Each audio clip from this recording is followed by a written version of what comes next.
बकवास पर आपको खुश आमदीद। तुम बिन कैसे जिए ड्रामे में ज़ारा के साथ जो कुछ भी हो रहा है ये इसकी अपनी गलती है। इतना सब कुछ इस घर में इसके साथ हो गया फिर भी ढीठों की तरह यहीं बैठी रही। इसके माँ बाप जिद करते रहे कि हमारे साथ चलो, लेकिन नहीं, अदील की यादों के साथ इस घर में रहना चाहती है। तो अब अदील की यादों ने इसे रुस्वा कर दिया। जानती थी कि माही किस खसलत की औरत है, पहले इसका बच्चा छीन लिया और अब इसकी इज्जत भी। लेकिन ज़ारा को तो बहुत शौक था ना यहाँ रहने का। अपने भाई की शादी पर नहीं गई, यहीं बैठी रही। ये तो होना था इसके साथ। माही तो इससे भी ज़्यादा बुरा कर सकती थी इसके साथ, जिस कदर गंदी खसलत की वो औरत थी। अच्छी तरह से जानती थी ज़ारा, लेकिन जानबूझकर इस घर में रही और ना अपना बच्चा बचा सकी और ना ही अपनी इज्जत। और अब रो रही है जाए नमाज बिछा करके, मैं अपनी बेगुनाही का कैसे यकीन दिलाऊंगी सबको। तू तो सब जानता है। अब मेरा जो बहन के डर से चुप है, इसको ये उम्मीद नहीं थी। सब कुछ अपनी आंखों से होता देख भी मेरा खामोश है, क्योंकि माही ने इसे इस तरह डरा दिया था कि इसे लगा अगर वो बोलेगी तो ये सारी तोपों का रुख मेरी तरफ हो जाएगा। इसीलिए वो खामोश और बेबसी की तस्वीर बनी। ज़ारा के साथ ये सब होता देखती रही। अब वहाँ तो शादी थी, शादी वाले घर में ऐसी आग लगाती है माही फ़ोन करके कि सब कुछ छोड़ छाड़ कर सब घर वाले साथ ज़ारा का भाई यहाँ आ जाते हैं। अब यहाँ आकर जो तमाशा माही लगाती है वो किसी के लिए भी नाकाबिले बर्दाश्त था।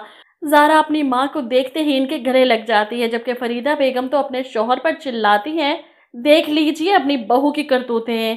आपने ही जिद लगा रखी थी इस लड़की को अपने घर की बहू बनाना है। देख लें कैसी इज्जत उछाली हमारे घर की। देखा नहीं क्या अंजाम हुआ इस सब का।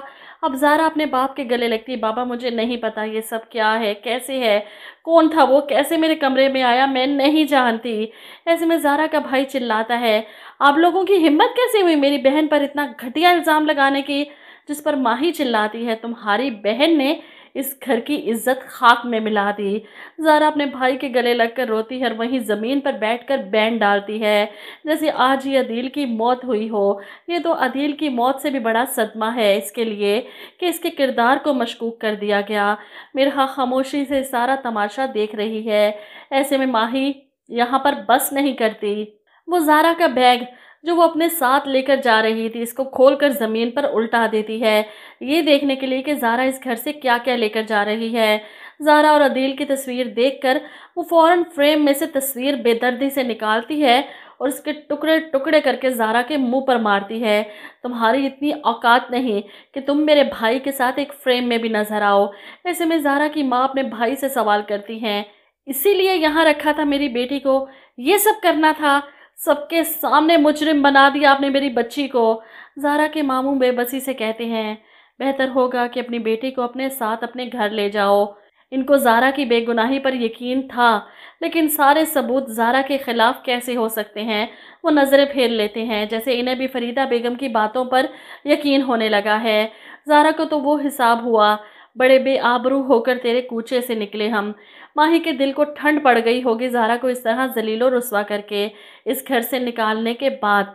लेकिन मिरहा खामोश नहीं रहने वाली। वो बोलेगी, अपनी बहन पर चिल्लाएगी। और ये बातें जिस दिन माही के बाप के कान में पड़ गई ना कि ज़ारा पर झूठा इल्ज़ाम लगाने वाली इनकी बेटी थी, तो इन्होंने छोड़ना नहीं इसे। पहले तो घर से निकालने के दर पे थे ना, शायद इस बार दुनिया से ही उठा दें इसे। वैसे भी इस जैसी औरतों को इस दुनिया में रहने का हक भी नहीं है।